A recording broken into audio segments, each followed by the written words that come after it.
Kita berdoa. Bapa di surga, terima kasih untuk kesempatan pada siang hari ini kami bersama-sama boleh belajar tentang kebenaran firman-Mu. Kiranya Tuhan membuka akal pikiran kami, membuka mata hati kami, supaya kami tidak hanya sekedar memiliki suatu rutinitas mendengar firman dan kemudian melewatkan begitu saja. Tapi apa kami dengar, yang kami mengerti daripada kebenaran firman-Mu, kami dimampukan oleh Roh Kudus untuk melakukannya dalam kehidupan kami. Berkati hamba-Mu, bahkan berkati semua adik-adik yang ikut mendengarkan kebenaran firman-Mu pada siang hari ini, supaya kami sama-sama dibentuk untuk menjadi seperti yang Tuhan mau. Dalam nama Yesus Kristus, hamba mengucap syukur dan berdoa. Amin. Baik, selamat siang, shalom, salam damai sejahtera untuk semua adik-adikku sekalian. Siang hari ini kita akan sama-sama belajar firman Tuhan yang diambil dari Efesus 2 ayatnya yang ke-10. Saya akan membacakannya untuk kita ya. Efesus 2 ayat yang ke-10. Karena kita ini buatan Allah, diciptakan dalam Kristus Yesus untuk melakukan pekerjaan baik yang dipersiapkan Allah sebelumnya. Ia mau supaya kita hidup di dalamnya. Demikian firman Tuhan untuk kita dari Efesus 2:10. Tema yang diberikan dari pengurus kepada saya tentang ayat ini ialah do what God gives. Jadi melakukan apa yang Tuhan berikan. Nah, kalau kita melihat tema ini saja, sebenarnya ada dua pertanyaan yang bisa dimunculkan dari tema ini. Yang pertama, apa yang harus kita lakukan? Dan yang kedua, apa yang sudah kita terima? Karena apa yang akan kita lakukan itu sangat berkorelasi erat dengan apa yang kita terima. Jadi kalau kita tidak tahu apa yang kita terima, maka kita juga akan tidak tahu apa yang harus kita lakukan. Nah, karena itulah maka kita akan coba melihat apa sih sebenarnya yang sudah kita terima dan apa yang harus kita lakukan berdasarkan Efesus 2:10 ya. Nah, ayat 10 ini merupakan ayat terakhir dari perikop pertama di dalam Efesus pasal 2 ini, di bawah perikop 2 judul semua karena kasih karunia. Sekarang kita akan melihat sebenarnya apa yang sudah kita terima, sehingga kita tahu bagaimana kita mau melakukan apa yang kita terima. Nah, untuk itu kita tidak bisa hanya fokus pada ayat 10 ini saja, karena ayat 10 ini pasti merupakan konklusi daripada ayat-ayat pendahuluan. Karena itu saya mengajak kita semua untuk membaca bagian awal daripada Efesus 2 ini secara khusus. Saya mulai saja membaca ayat pertama ya. Ayat pertama, Efesus 2 ayat 1. Kamu dahulu sudah mati karena pelanggaran-pelanggaran dan dosa-dosamu. Sekali lagi, kamu dahulu sudah mati karena pelanggaran-pelanggaran dan dosa-dosamu. Nah, perikop ini dibuka dengan sebuah pernyataan, yaitu menyatakan siapa sebenarnya manusia ini. Ya, kamu ketika Rasul Paulus menyampaikan ini, tentu targetnya adalah audiens pada saat itu, jemaat yang ada di Efesus, yang notabene orang Yahudi dan juga non-Yahudi. Dan ketika kita mendengar firman ini, maka kamu yang dimaksud oleh bagian firman Tuhan ini adalah termasuk saya dan saudara juga. Apa fakta yang dibukakan dalam ayat 1 ini? Menyatakan bahwa semua kita manusia yang adalah buatan Allah, kita semua adalah manusia-manusia yang secara rohani kita semua sudah mati. Artinya kita sudah mati karena dosa-dosa kita. Kematian yang dimaksud dalam ayat ini adalah kematian secara rohani. Nah, apa artinya seseorang yang mati secara rohani? Artinya bahwa kematian rohani menyebabkan seseorang tidak memiliki kemampuan untuk meresponi hal-hal yang bersifat rohani, atau segala sesuatu yang berkaitan dengan Allah itu adalah tidak mampu dimengerti, tidak mampu diterima, dan tidak mampu untuk diresponi oleh manusia-manusia yang notabene sudah mati secara rohani.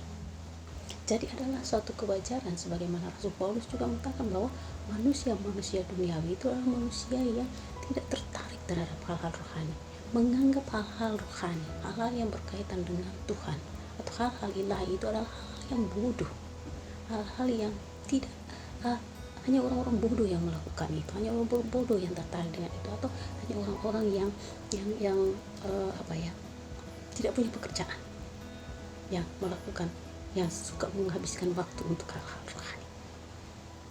Itu adalah fakta. Dan firman Tuhan dalam Roma 3 ayat 23 berkata bahwa semua manusia telah berbuat dosa dan telah kehilangan kemuliaan Allah. Artinya apa? Bahwa semua manusia sudah berdosa, dan artinya semua manusia sudah mati secara rohani.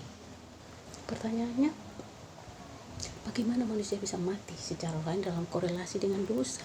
Ayat pasal 6 ayat 26 berkata, upah dosa adalah maut. Maut artinya apa? Terpisah dari Allah untuk selama-lamanya. Jadi ketika manusia, sejak manusia pertama jatuh dalam dosa, maka manusia terpisah dari Tuhan Allah, tidak punya kemampuan lagi untuk berelasi dengan Allah. Itu sebabnya Allah mengusir Adam dan Hawa keluar dari Taman Eden, karena tidak mungkin manusia berdosa bertemu dengan Allah dan akan tetap hidup. Nah,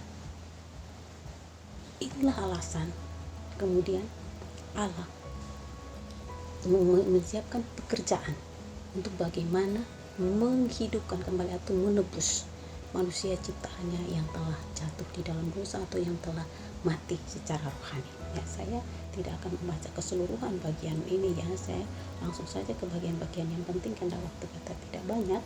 Nah, pada ayat 5 di sini dikatakan, iya, Allah telah menghidupkan kita bersama-sama dengan Kristus, sekalipun kita telah mati oleh kesalahan-kesalahan kita, oleh kasih karunia kamu diselamatkan. Artinya apa?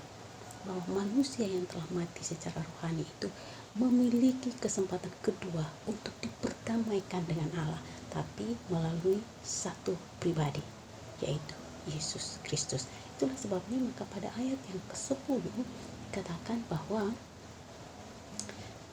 kita diciptakan di dalam Kristus Yesus. Ketika seseorang sudah diselamatkan, sudah mengalami kesempatan kedua untuk hidup kembali secara rohani di hadapan Allah melalui Yesus Kristus, tentu Allah punya misi dengan kehidupan yang diberikan kepada orang-orang tersebut, yaitu apa?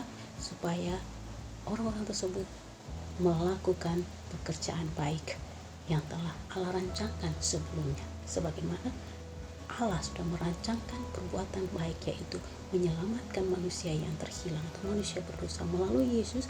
Maka setelah kita diselamatkan di dalam Kristus, maka pekerjaan baik yang harus kita lakukan dalam hidup kita, yaitu pekerjaan baik yang sama dengan yang telah dikerjakan Allah di dalam Yesus, yaitu misi untuk memberikan kabar baik kepada orang lain, yaitu agar mereka kembali mengalami kesempatan kedua untuk memperoleh kehidupan bersama dengan Allah. Ini yang mau disampaikan di dalam ayat yang ke-10 ini. Lalu apakah perbuatan baik atau pekerjaan baik itu hanya sekedar itu? Tentu tidak. Ini merupakan hal yang paling utama. Kalau kita mengacu kepada Yesus Kristus, kita lihat sepanjang perjalanan pelayanannya 3,5 tahun itu, banyak sekali perbuatan baik yang Tuhan Yesus kerjakan. Teman-teman bisa menyebutkan satu persatu itu, ya, menyembuhkan orang sakit, membangkitkan orang mati, memberi makan, meredakan angin ribut, kemudian orang yang kerasukan setan disembuhkan, orang lumpuh dipulihkan, dan segala macam hal dikerjakan oleh Tuhan Yesus. Ingat bahwa ketika Yesus mengerjakan berbagai macam perbuatan baik dalam perjalanan pelayanannya selama 3,5 tahun, dia mendapat dukungan penuh dari banyak orang yang senang kepadanya dan datang kepadanya. Tetapi ada waktu atau ada saat di mana perbuatan baik Yesus itu kemudian mendapat tantangan terbesar, dan penantang-penantangnya ialah dari orang-orang Yahudi sendiri, terutama dari ahli-ahli Taurat, orang Farisi dan orang Saduki. Ya, pertanyaannya, kenapa mereka menantang Yesus Kristus? Nah, untuk alasan itu saya ingin kita melihat pada Yohanes 10. Ya, saya akan Yohanes 10 ayat 32 dan 33. Di situ dikatakan bahwa ketika Yesus mau dilempari dengan batu oleh orang-orang Farisi dan orang Saduki.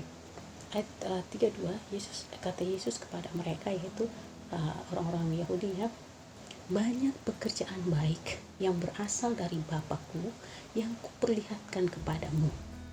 Pekerjaan manakah di antaranya yang menyebabkan kamu mau melempari aku? Ayat yang ke-33, jawab orang-orang Yahudi itu, bukan karena suatu pekerjaan baik maka kami mau melempari engkau, melainkan karena engkau menghujat Allah, dan karena engkau sekalipun hanya seorang manusia saja menyamakan dirimu dengan Allah. Perhatikan bahwa ketika Yesus melakukan berbagai macam perbuatan baik, mereka tidak protes, mereka tidak marah. Tapi ketika perbuatan baik yang Yesus lakukan itu mengarah kepada pengungkapan tentang keberadaan dirinya sebagai Allah, sebagai anak Allah, maka dia mendapat tantangan. Ya. Dia mau dibunuh, dia mau dilempari. Ya, beberapa kali Yesus lolos daripada rancangan-rancangan kejahatan orang-orang Yahudi, sampai pada akhirnya niat hati mereka pun tergenapi ketika Yesus pada akhirnya mati disalibkan. Apa yang mau kita pelajari dari hal ini ialah bahwa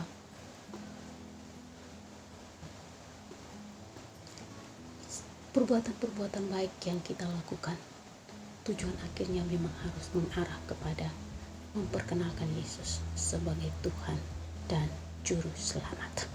Dan ketika itu kita lakukan, maka percayalah akan ada banyak tantangan yang akan kita hadapi sebagaimana Tuhan Yesus. Kalau hanya sekedar memberi makan 1.000 orang, menyembuhkan orang sakit, orang-orang ya wow, luar biasa, ada ungkapan kagum dan apresiasi yang luar biasa kepada Yesus. Tapi ketika misalnya melakukan perbuatan baik di hari Sabat, Yesus mengampuni dosa orang. Nah, itu hal-hal yang perbuatan baik yang ditentang. Bahkan dia dihujat, dia mau dibunuh karena hal-hal yang notabene bertentangan dengan pemahaman orang Yahudi pada saat itu.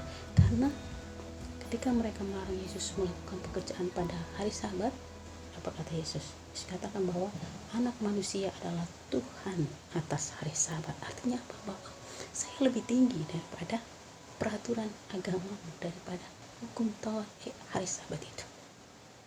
Ketika Yesus menyembuhkan orang yang 38 tahun menderita kelumpuhan, Yesus berkata, dosamu sudah diampuni.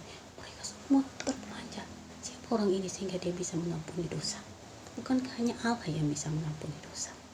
Tapi Yesus membuktikan bahwa ketika dia mengatakan dosamu diampuni, kemudian orang itu bisa berjalan. Artinya ada kuasa di dalam kata-katanya. Yesus mengatakan aku Allah.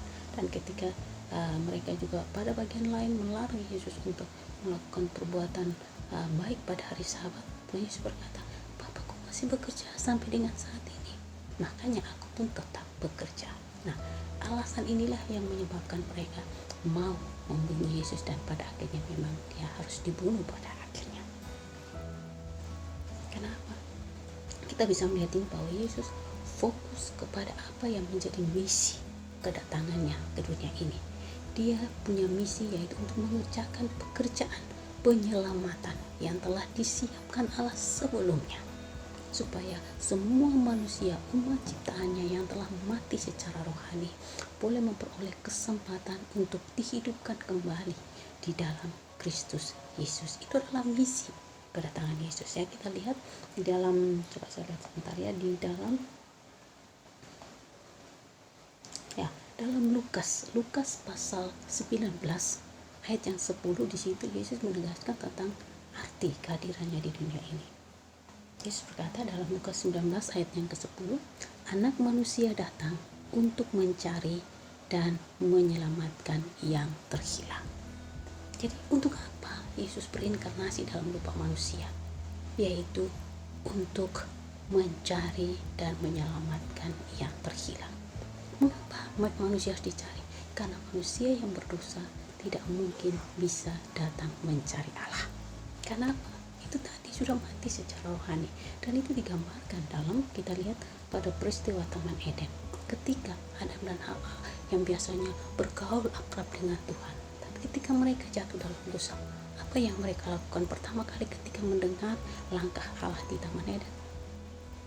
Kita tahu bahwa pada saat itu mereka lari, mereka bersembunyi dari Allah. Itulah tindakan manusia yang mati secara rohani, selalu berusaha melarikan diri dari Allah. Dan kemudian Allah tahu itu Allah yang mencari. Adam, di mana engkau? Allah mencari. Dan manusia tidak mungkin datang kepada Allah karena keputusannya. Makanya Allah sendiri yang take inisiatif untuk datang dan mencari manusia. Dan kemudian bukan hanya mencari, Allah menemukan. Setelah itu apa? Allah memberikan kehidupan dengan cara apa? Telanjang. Manusia berusaha menutup dengan daun pohon ara, tidak bisa.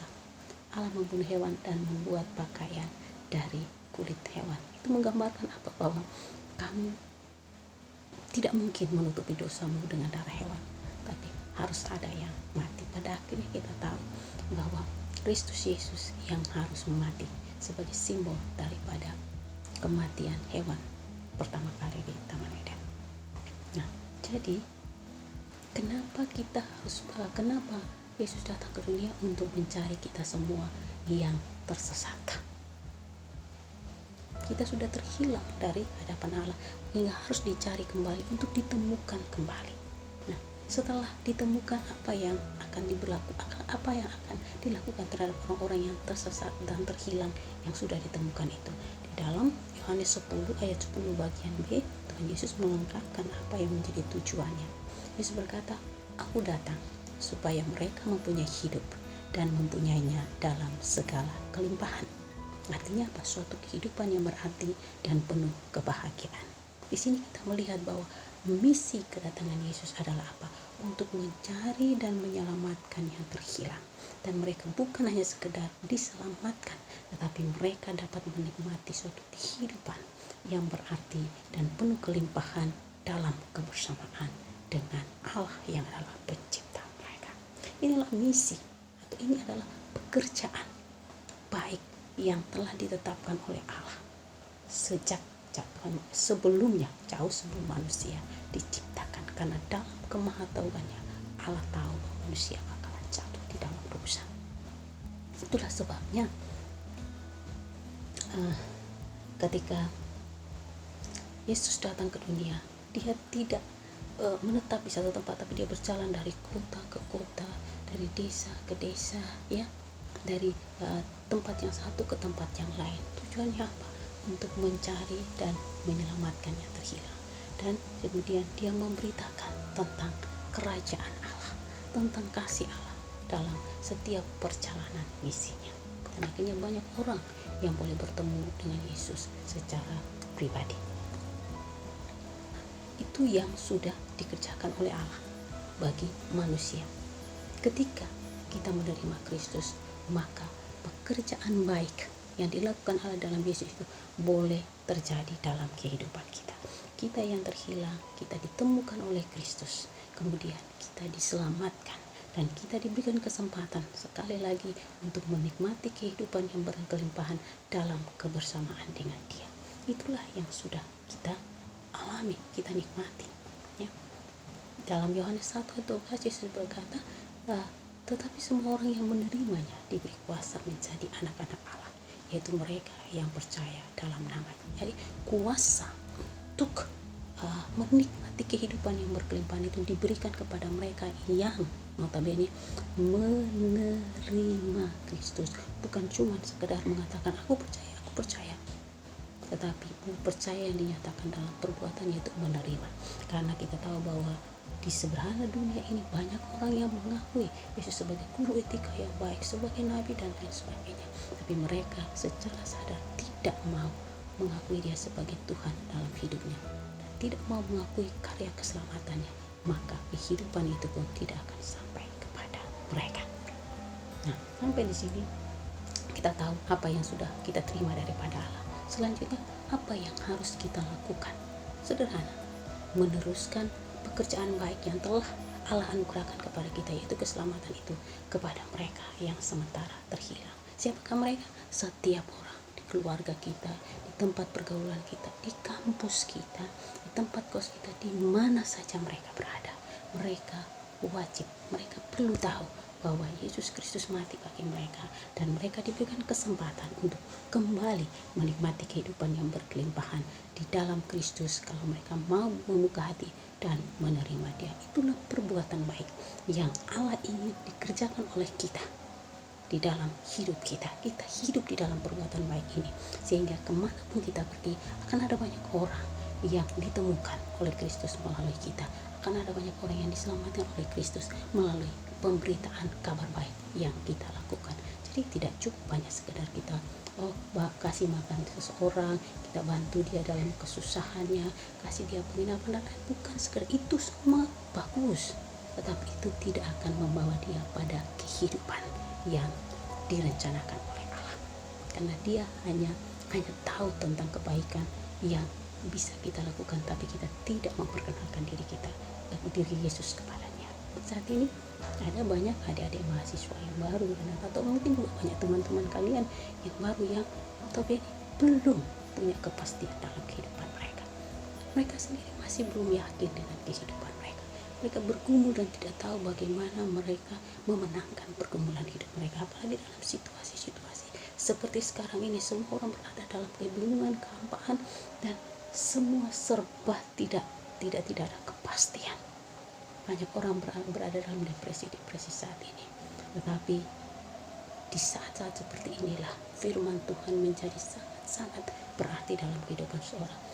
Kebutuhan orang akan penolong yang sejati itu sangat penting saat ini. Karena itu, adik-adikku sekalian, saudara-saudara sekalian, kalian punya waktu di kampus hanya terbatas. Karena itu pergunakan waktu ini sebaik-baiknya untuk mengerjakan pekerjaan baik yang telah Allah percayakan kepada kita, yaitu membawa banyak orang datang kepadanya.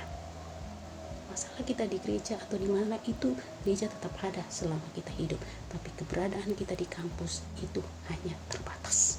Jadi kita harus tahu mana yang menjadi prioritas. Jangan sampai kita kehilangan kesempatan ini. Dan ingat bahwa ketika kita melakukan perbuatan baik yang berkaitan dengan memperkenalkan Yesus sebagai juru selamat dan Tuhan kepada seseorang, tentu ada banyak penentang. Sebagaimana yang terjadi dengan Yesus Kristus, itu adalah suatu cerita yang biasa. Karena apa? Iblis tidak mau banyak orang diselamatkan. Karena itu dia akan berusaha dengan berbagai macam cara untuk menghambat pemberitaan kabar baik. Ya, dengan berbagai macam intimidasi dalam pikiran kita, sehingga kita takut, kita tidak berani mengambil langkah. Tapi kalau saudara dan saya sungguh-sungguh mengaku bahwa saudara dan saya telah mengalami pekerjaan baik yang Allah lakukan dalam Kristus, penyelamatan kita, maka kita wajib untuk hidup di dalam perbuatan baik itu, sehingga banyak orang yang boleh diselamatkan melalui keberadaan kita selama kita ada di kampus kita, selama kita ada dalam pergaulan dengan sesama rekan-rekan kita di mana saja kita berada. Banyak jiwa-jiwa yang menanti uluran tangan kita. Mereka ingin mendengar tentang Kristus. Ya, Roma 10 kalau saya nggak salah ingat, di situ dikatakan bagaimana mereka bisa berseru kepada Tuhan kalau mereka tidak percaya kepadanya. Bagaimana mereka bisa percaya kalau mereka tidak pernah mendengar tentang Dia? Bagaimana mereka bisa mendengar tentang Dia kalau tidak ada yang memberitahukannya? Alangkah indahnya kedatangan mereka yang membawa kabar baik. Kawan-kawanku sekalian, kalau kau mengatakan bahwa kau telah memiliki kehidupan yang berarti, memiliki hidup yang kekal karena pekerjaan Tuhan di dalam hidupmu, maka sudah selayaknya lah engkau tidak menjadi orang yang egois. Engkau harus meneruskan kabar baik itu kepada sebanyak mungkin orang yang ada di sekelilingmu. Dunia binasa tanpa Kristus. Karena itu, mari gunakan waktu yang ada, kesempatan yang ada untuk berbagi kabar baik kepada sebanyak mungkin orang. Karena apapun yang kita lakukan bersama dengan Kristus tinggal kekal. Kiranya Tuhan menolong kita untuk tahu apa yang sudah kita terima, yaitu karya penyelamatan dalam Yesus Kristus. Ketika kita tahu itu, maka kita juga tahu apa yang harus kita kerjakan, yaitu karya penyelamatan Kristus bagi orang lain melalui kehidupan pribadi kita, melalui mulut kita, melalui pengaruh kita.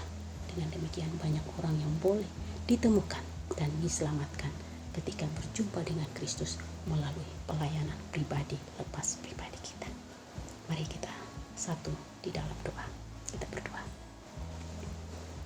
Bapa, terima kasih kalau Tuhan kembali mengingatkan kami bahwa kalau kami hidup bukan karena kuat dan gagah kami, tapi karena anugerah belas kasihan-Mu. Karena itu Tuhan, tolong kami supaya kami bukan hanya sekedar bersuka cita karena kami telah diselamatkan, tetapi kami bersuka cita karena kami bukan saja diselamatkan, tapi kami juga mau dipakai Tuhan untuk menolong orang lain memperoleh hidup yang kekal dalam kebersamaan dengan Engkau. Berkati semua adik-adik mahasiswa ini ya Tuhan, dalam segala pergumulan studi mereka, pergumulan orang muda mereka, pergumulan masa depan mereka, pergumulan keluarga mereka ya Tuhan. Pakai mereka untuk menjadi orang-orang yang membawa pengaruh yang signifikan di mana saja mereka berada. Berkati PMK Immanuel bersama dengan semua program kerja yang ada di dalamnya, secara khusus berkaitan dengan pelayanan online yang mereka lakukan karena situasi yang ada. Berikan hikmat kebijaksanaan untuk bagaimana tetap melihat peluang dan kesempatan di tengah berbagai kesulitan-kesulitan yang ada. Sela bersama dengan teman-teman pengurus yang lain, Tuhan tolong supaya mereka juga terus bisa fokus untuk meraih kesempatan, tidak membuang-buang kesempatan, tapi meraih kesempatan yang ada supaya Tuhan dipermuliakan di dalam dan melalui kehidupan mereka. Terima kasih banyak Bapa di surga. Inilah ucapan syukur dan permohonan hamba-Mu bagi semua adik-adik PKC dan juga bagi kepengurusan di PMK Immanuel ya Tuhan. Kalaupun ada hal-hal lain yang menjadi rencana mereka, tapi hamba tidak tahu kiranya Tuhan sendiri yang boleh berkarya di dalam dan melalui kehidupan mereka semua, pribadi lepas pribadi, keluarga lepas keluarga. Pakai mereka untuk mempermuliakan nama-Mu di mana saja, kapan saja Engkau masih mempercayakan kehidupan kepada mereka. Dalam nama Yesus Kristus Tuhan, hamba mengucap syukur dan berdoa kepada Bapa di sorga. Amin. Terima kasih. Tuhan Yesus memberkati kita semua.